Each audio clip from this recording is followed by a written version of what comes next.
last couple of years with our market share, which I'll show in a second, change, our competitors all know where we're at right now. And I think a lot of people will be surprised. I mentioned some numbers last night at dinner. Okay. People were stunned where our share is now relative to others.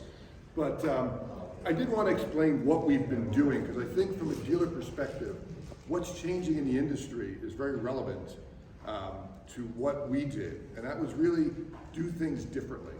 And when I took over the role, I realized Sharp continued to do exactly what every competitor did, looked at the business exactly like every competitor did, with less resources.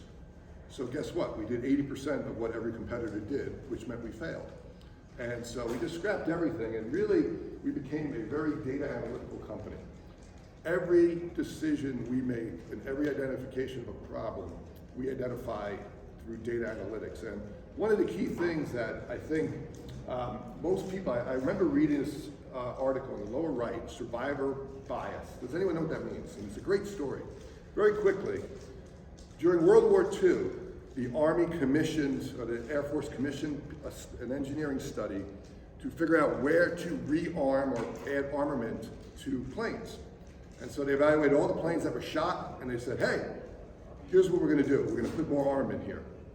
And one of the guys goes, you idiots. Those are the planes that got hit, flew back and landed.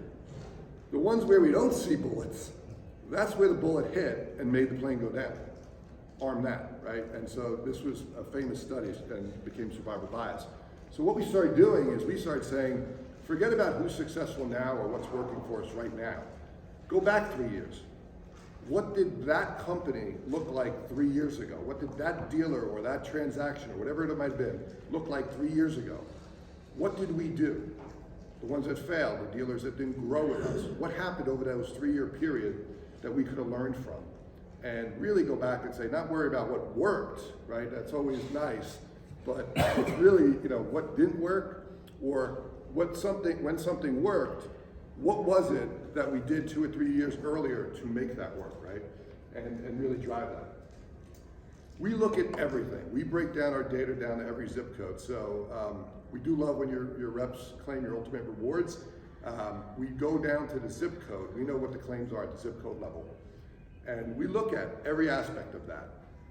Is a rep consistently selling Sharp? If not, we get a report and we are on the TBM, our sales reps. Why aren't they? Why are they selling every 3rd month, every 4th month? How do you get on that? We get on, our coverage in each market.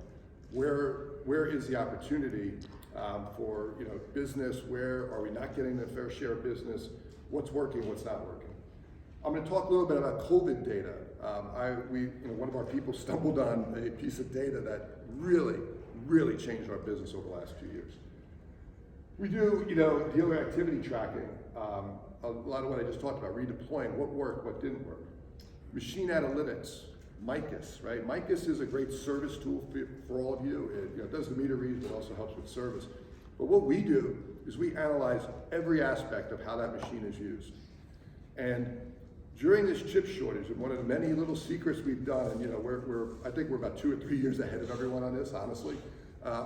We were able to identify what feature sets are not being used by dealers. If you're a Sharp dealer, you realize we took out wireless, right? Made an option on our recent line. That enabled us to make a couple thousand more machines a month. Why wouldn't you do that? But in other areas, it enabled us to change chips in feature sets that weren't being used that often. It said, hey, we don't need the premium chip that someone now, it used to be $1.50, now it's $12. Let's buy the $3 chip and be able to produce everyone and not get into a bidding war on that $10 chip, right? Continue to produce product. Supply chain analytics. I think many of you, I think actually this meeting, right? In April of last year, we kind of videoed in, and I got some feedback from some people at the meeting saying, Mike, you guys spent way too much time on supply chain. I had Dave Dwyer explaining supply chain in April 2021. And I remember saying, yeah, I'll take the blame right now. In 3 months, they'll understand why we did that. And it was, earlier we started noticing that our container pricing was inching up. I said, something's happening, right? It's been at $3,500, $3,300 for 5 years. Suddenly it's $5,000, $6,000, $7,000 for a container. Something's happening.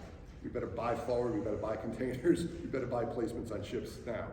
but it also started alerting us of problems. Obviously, we saw, through our relationship with Foxconn, we saw that they were beginning to warn us that they were unable to buy full quantities of chips going out 6-8 months.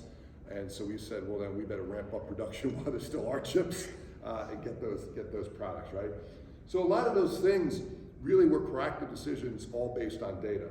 And the results are pretty interesting, right? And this is, I know many of you get this in my monthly update, but I want to put some context around it. This is our market share shift over the last few years. And I kind of said when we started data analytics, you can see that every quarter we increased market share except 2.